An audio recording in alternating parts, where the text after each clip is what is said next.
말씀 신약 성경입니다. 로마서 1장 17절입니다. 신약 성경 로마서 1장 17절 복음에는 하나님의 의가 나타나서 믿음으로 믿음에 이르게 하나니 기록된 바 오직 의인은 믿음으로 말미암아 살리라 함과 같으니라. 아멘. 같이 다시 한번 읽겠습니다. 복음에는 하나님의 의가 나타나서 믿음으로 믿음에 이르게 하나니 기록된 바 오직 의인은 믿음으로 말미암아 살리라 함과 같으니라. 아멘. 10월 31일이 우리 기독교의 무슨 날일까요? 10월 31일. 10월 마지막 날이죠. 종교개혁일입니다. 그래서 10월 마지막 주일은 종교개혁 기념주일로 해마다 교회마다 나라의 구분 없이 이 개혁교회는 이걸 기념일로 이렇게 기념주일로 지키고 있지요. 근데 루터를 비롯해서 개혁자들이 부르짖은 그런 이 3대 기치, 이것이 뭐냐면 첫째는 오직 믿음, 둘째는 오직 말씀, 그러니까 성경, 셋째는 오직 은혜. 이런 것들이 종교개혁의 기치로 이렇게 내세워졌지요. 근데 오늘 말씀은 그 중에 제일 먼저 오직 믿음이라고 그랬잖아요. 이것과 깊은 관계가 있고 오직 믿음으로 구원받는다는 그 사실을 이 종교개혁을 하기 전에는 별로 중요하게 하지 않았지만 종교개혁의 기치로 내세우면서 아주 중요한 말씀이 됐지요. 원래 이 말씀은 하박국 2장 4절에 하박국 선지자가 선포했던 말씀인데 오늘은 바울 사도가 이 하박국 선지자의 말씀을 인용해서 전하고 있지요. 근데 딱 인용만 한 게 아니고 앞에는 다른 말이 붙어 있잖아요. 복음에는 하나님의 의가 나타나서 믿음으로 믿음에 이르게 하나니 기록된 바 오직 의인은 믿음으로 말미암아 살리라. 함과 같으니라는 게 함과 같으니라는 말이 하박국 선지자의 말씀을 인용했다는 그런 것을 보여주고 있거든요. 이 로마서 1장 17절은 그래서 신학에서 이신칭의 혹은 이신특이라는 교리를 말하는 근거가 되는 말씀으로 사용을 했던 거지요. 믿음으로 말미암아 의롭게 된다는 것입니다. 사람들은 선행, 공로 이런 것들을 의인의 기준으로 이렇게 삼는 경향이 있지만 성경에서는 절대 그렇지가 않지요. 오직 예수 그리스도를 믿는 자만 하나님께서 의로 여겨 주십니다. 아무리 세상에서 볼 때 선해 보여도 깨끗하게 보여도 어렵게 보여도 참되게 보여도 예수를 믿지 않는다면 하나님께서는 절대 그 사람을 의롭다 인정하지를 않으신다는 겁니다. 세상에서 좀 부족해 보이고 어리석게 보이고 또 무식해 보여도 예수 믿는 사람들은 하나님께서 의로 여겨주신다는 말씀이 되기도 하죠. 그러니 예수 믿는 사람들에게는 이 말씀이 참 귀한 거죠. 이스라엘 사람들은 아브라함의 자손이라는 것을 자랑스럽게 생각하잖아요. 왜냐하면 혈통으로 되는 줄로 알기 때문에 그래요. 그러나 우리가 요한복음 1장 13절을 통해서 보면 하나님의 자녀가 되는 방법 중에 혈통으로 육정으로도 아니라고 그래요. 유대인들은 혈통으로 내가 아브라함의 자손이라는 걸 자랑스럽게 생각하지만 예수님께서는 그거 인정하지 않습니다. 혈통이 아니라는 겁니다. 하나님의 뜻으로 말미암는 자들만 하나님의 자녀로 돼서 구원을 받겠고 의로의 김을 받게 된다는 거지요. 우리가 예수 이름을 믿고 예수를 영접하고 산다는 것은 하나님의 자녀가 되는 가장 확실한 방법이기 때문에 요한복음 1장 12절에서 영접하는 자고 그 이름을 믿는 자들에게는 하나님의 자녀가 되는 권세를 주셨다고 하신 것입니다. 그러니 이 믿음이 우리 그리스도인들에게는 대단히 중요한 것이지요.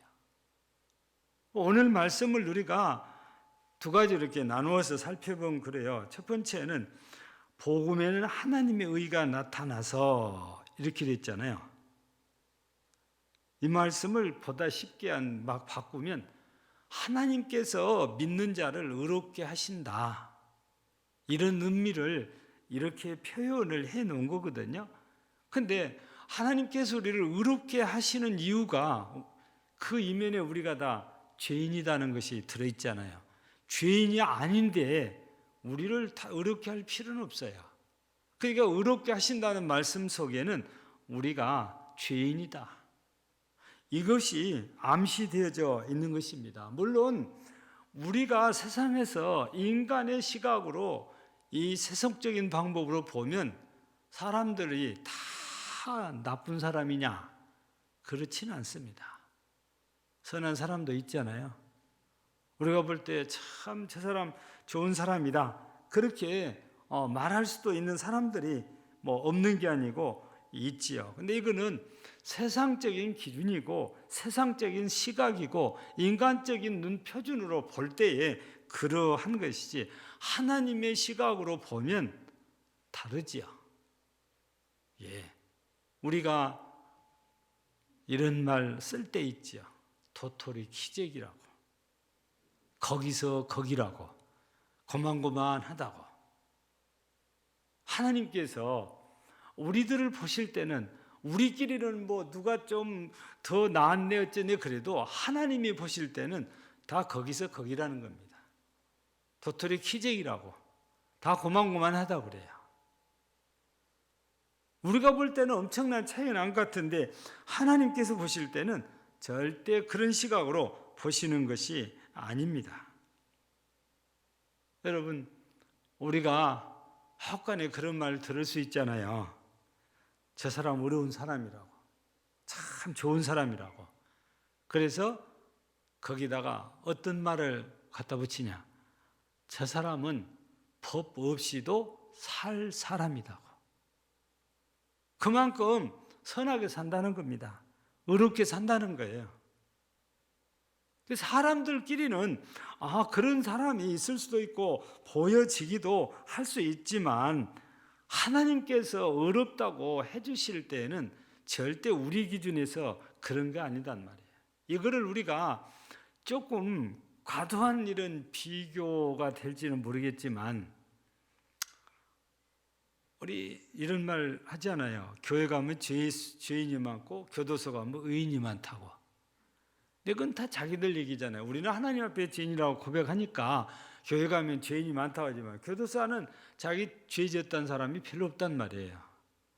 그런데 그 사람들은 확실한 범죄의 증거가 있어서 교도소에 간 거잖아요. 그렇지 않나요? 재판받고 다 가는 거니까 증거가 없는데 법정에서 죄인이라고 징역사를 시키고 그러지는 않잖아요. 증거가 확실하니까 그렇죠. 근데 이렇게 증거가 있어서 교도소에 있는 사람들끼리 얘기를 쭉 해보더니 이 사람은 자기하고 비교할 때 아무것도 아니거든요. 왜냐? 점도둑이니까. 자기들이 볼 때는 야 그건 아무것도 아니야. 그건 죄도 아니야.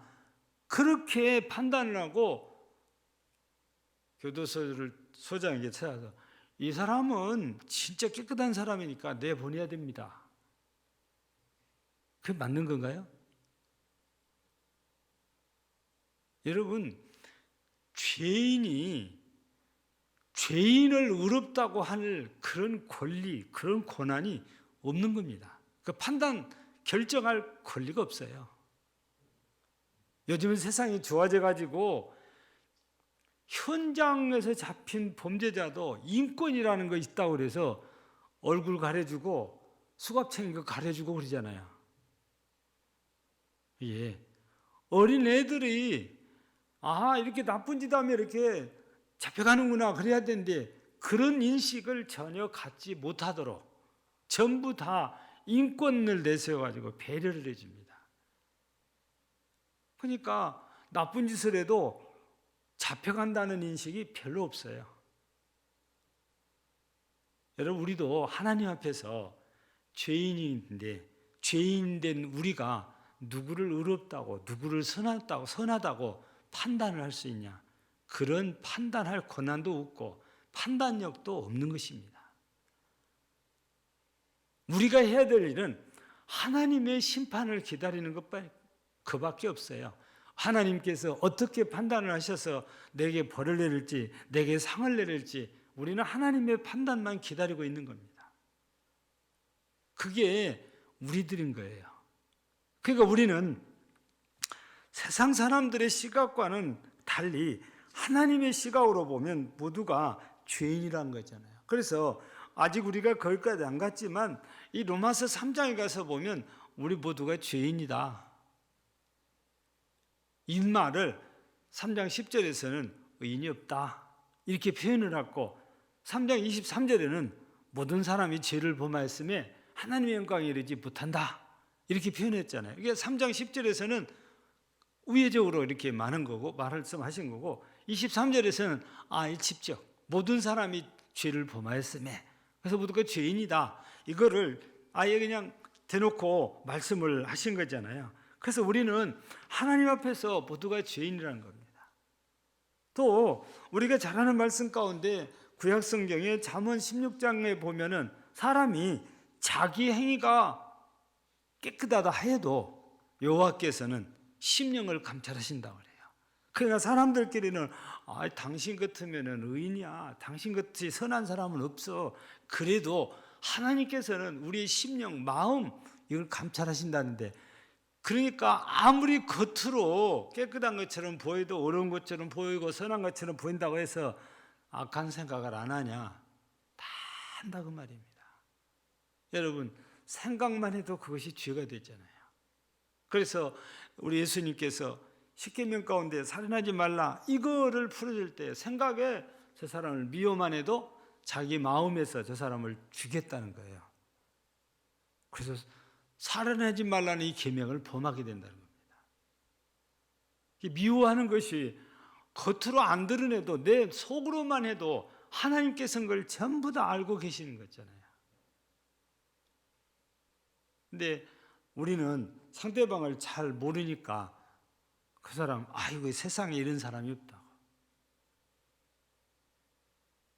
그렇게 말할 수 있어요. 다 모르니까. 또 모를 수밖에 없는 게 우리 사람들이에요. 어떻게 보이지도 않는 그 사람의 마음을 속속들이 우리가 다 알겠어요?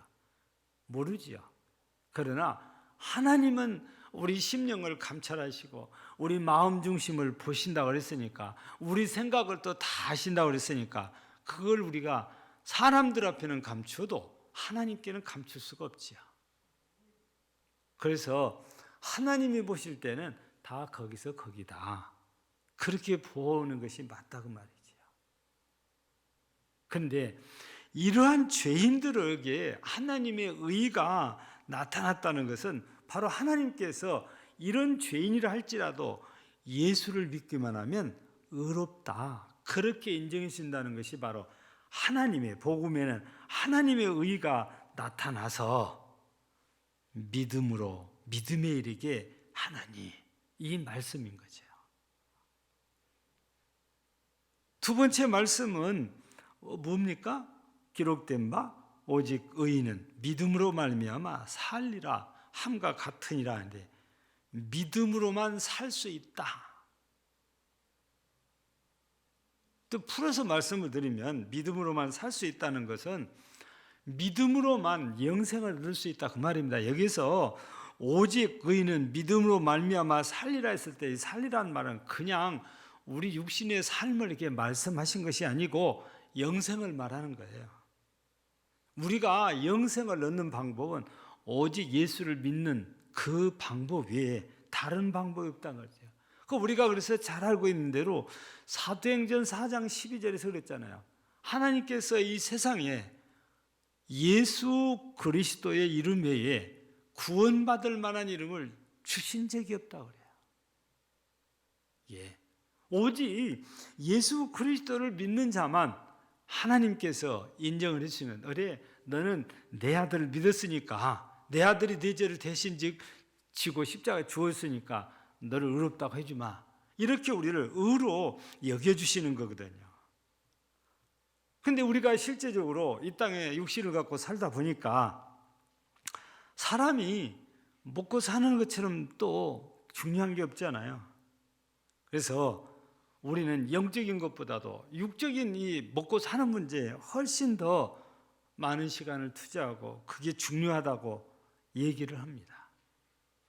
물론 육신을 생각하면 그럴 수도 있는데, 근데 아무리 우리가 이래서 돈을 많이 벌었어도 그 돈으로 영생은 얻을 수 없다는 겁니다.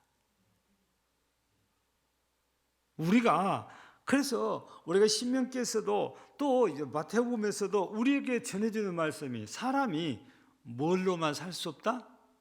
떡으로만 살 것이 아니요, 하나님의 입으로부터 나오는 말씀으로 살 것이니라.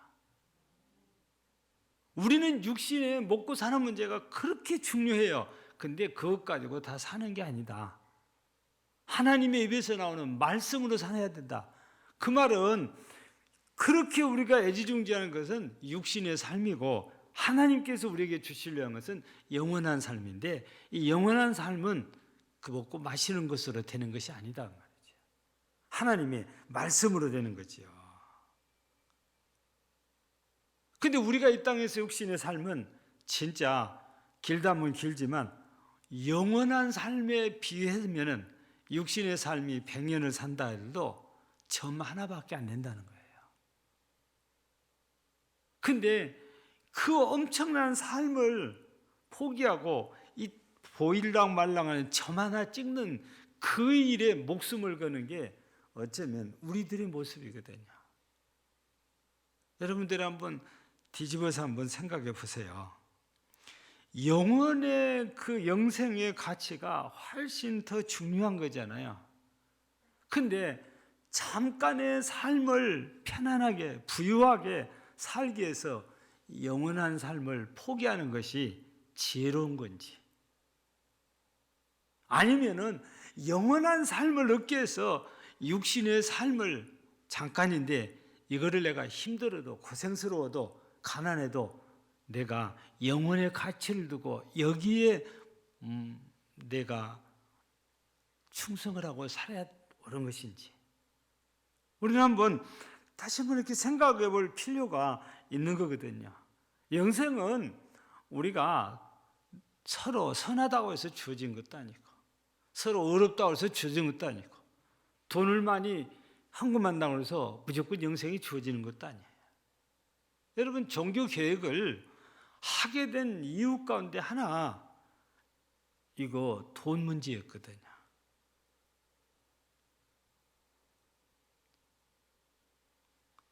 깨어있는, 즉 말씀을 제대로 보는 사람들의 눈으로는 그게 아니거든요.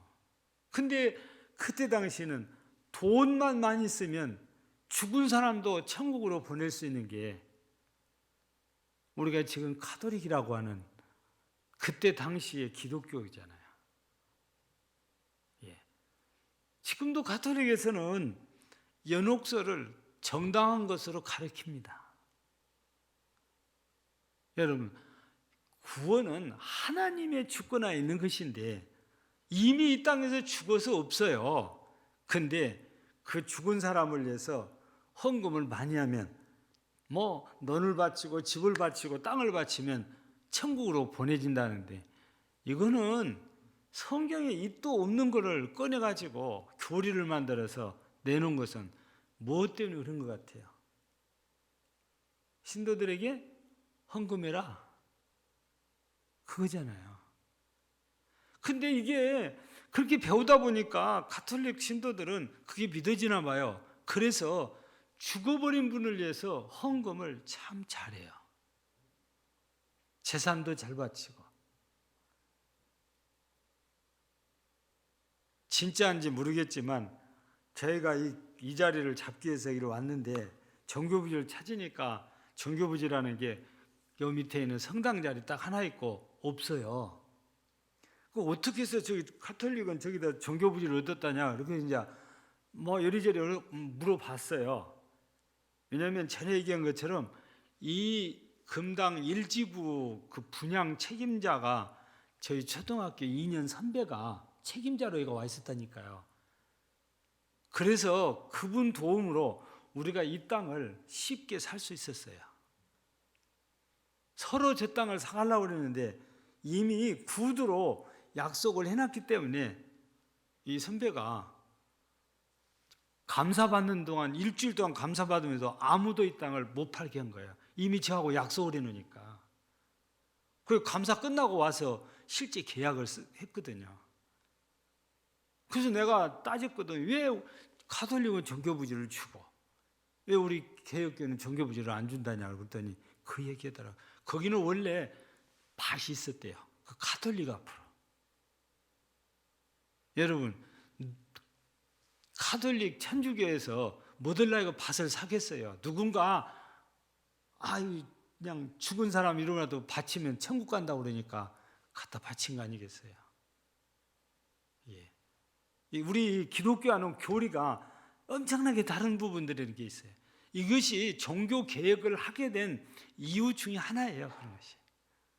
우리 마지막 주일에 우리 말씀 드릴 때에 좀 더 자세한 얘기는 거기서 하기로 하고 뭐 오늘 저녁에 믿음 얘기를 하다 보니까 여기까지 갔는데 여러분 영생은 돈으로 가는 게 아니에요.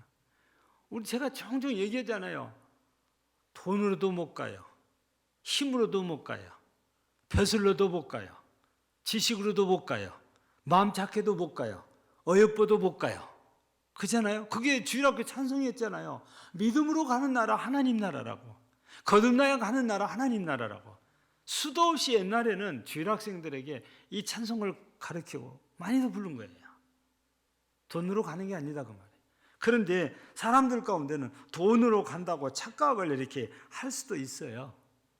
근데 믿음이 없으면 아무리 선한 일을 해도 사람이 볼 때 선한 일이에요. 사람이 볼 때 아무리 어려운 일에서 공을 쌓아도 소용이 없습니다. 믿어야만 구원받을 수 있고 믿어야만 갈 수 있는 것이 하나님의 나라라는 것입니다. 그래서 이 종교 개혁을 부르짖었던 이 루터라는 분이 오늘 이렇게 본문 말씀을 해석할 때에 이런 말을 했다고 그래요. 의인은 믿음으로 말미암아 살리라. 이런 말씀이 하박국 선지자에 의해서 이렇게 주어졌는데 바로 앞에 뭐가 있습니까? 복음에는 하나님의 의가 나타나서 믿음으로 믿음에 이르게 한다 그랬습니다. 근데 이 말씀을 해석할 때에 황당하게 해석을 했는데 뭐라고 이렇게 해석했냐면 하나님의 진노가 십자가에 의해서 뚝 떨어졌다. 그렇게 해석을 했다고 그래요. 그러니까 예수님께서 십자가에 못 박혀 죽으시면서 모든 죄를 다 사해버리니까 하나님께서 그동안 죄인들에서 진노하시려던 것인데 그게 다 사라져버린 거예요. 그래서 루터는 이 말씀할 때 십자가에서 하나님의 진노가 뚝 떨어졌다. 이렇게 표현을 했다 그래요. 우습기는 하지만 그 말씀이 맞는 거지 않아요? 예수 그리스도께서 십자가에 못 박혀 죽으시면서 우리의 모든 죄들을 다 사해 주셨으니까 그 보혈의 공로가 우리를 죄에서 구원받게 하고 의롭다고 인정받게 하는 근거가 되었으니까 십자가에서 하나님의 진노는 사라져버린 거죠. 사랑하는 우리 금당제일교회 성도 여러분, 에베소서에서는 본질상 우리가 어떤 존재라고 그래요? 본질상 진노의 자녀라고 그래요. 왜 우리가 본질상 진노의 자녀냐? 죄인이니까. 하나님의 진노는 죄인에게 임하거든요. 근데 이제 우리가 본질상 진노의 자식이었다가 예수 그리스도께서 십자가에서 못 박혀 죽으신 것은 나의 죄를 대속하시기 위함이라고 믿는 그 순간 나는 이제 죄인이 아닌 거예요. 진노의 대상도 아닌 거예요. 이제는 하나님께서 예수 그리스도를 통해서 의롭다고 인정해 주시고 그냥 의롭다고 인정해 주고 그걸로 끝나버린 것이 아니고 하나님의 나라를 우리에게 기업으로 주시기까지 하신 거예요. 여러분, 우리가 이런 놀라운 사실을 알았다면, 그래서 우리가 하나님의 나라에서 영생을 누리게 되는데 이 놀라운 진리를 우리가 깨닫는다면 우리는 날마다 감사하고 살아야 되죠. 이 은혜는 돈으로는 어떻게 얻을 수 없는 거거든요. 예수님께서 십자가에 못 박혀 죽으셔서 이 구원을 이루시고 하나님께서는 그것을 인정해 주셔서 믿는 자는 누구나 다 죄를 사함받아 의롭다 여기고 하나님 나라의 백성이 되고 하나님 나라를 기업으로 받아서 거기서 영생을 누리게 해주시니 우리는 무한 감사할 뿐입니다. 돌아보면 나도 죄인인데 하나님 앞에 진노를 받아 마땅할 죄인인데 예수를 믿는 그것 때문에 그 진노는 온데간데 없이 사라지고 하나님의 은혜와 복만 우리에게는 남겨진 거예요. 그래 우리는 생각하면 감사해요. 눈 감으면 감사합니다. 입을 열면 감사해야 돼요. 이 은혜를 생각만 하면 눈을 감아도 감사, 눈을 떠도 감사, 그 입을 열어도 감사. 모든 게 우리는 이걸 생각하면 감사한 거죠. 그래서 우리가 오늘 저녁에 이 로마서 1장 17절 한 절 말씀을 우리가 잠깐 나누면서 정말 나는 이 세상에 그 누구보다 그 어떤 것과도 비교할 수 없는 이 하나님의 말로 다 할 수 없는 은혜를 입은 사람, 그게 구속의 은혜라고도, 그걸 의롭다함을 받았다고도, 그걸 영생을 얻은 거라고 또 우리가 표현을 하는데 이거는 세상의 어떤 것으로도 갖다 주고도 얻을 수가 없어요. 하나님께서 예수 그리스도께서 십자가에 죽으시는 그 십자가의 공로로 우리에게 주신 거니까. 그래서 우리가 받는 우리 입장에 내가 아무것도 한 일이 없지만 예수님께서는 목숨을 내놓고 우리의 죄를 속량해 주셔서 우리가 이렇게 의롭게 된 거니까 우리는 구원을 가볍게 생각해서 안 됩니다. 진짜 귀한 거예요. 우리 세상에 있는 물질로 그 가치를 측량할 수가 없는 게 이거예요. 그렇게 큰 것이고 귀한 것입니다. 여러분은 바로 이런 은혜를 입은 사람들이니까 얼마나 복된 사람들입니까?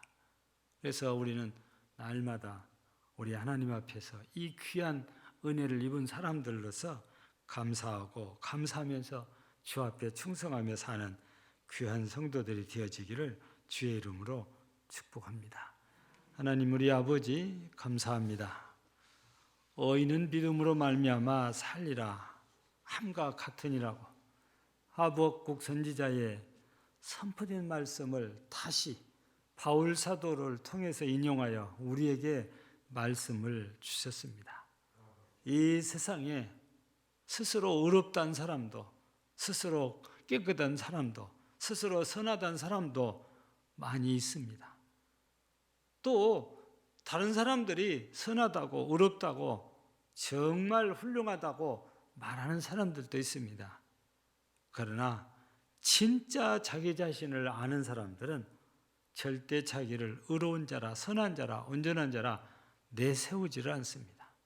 하나님 앞에서 보면, 말씀으로 내 자신을 들여다보면 내가 죽어 마땅할, 하나님의 진노를 받아 마땅할 죄인이라는 것을 알 수 있기 때문입니다.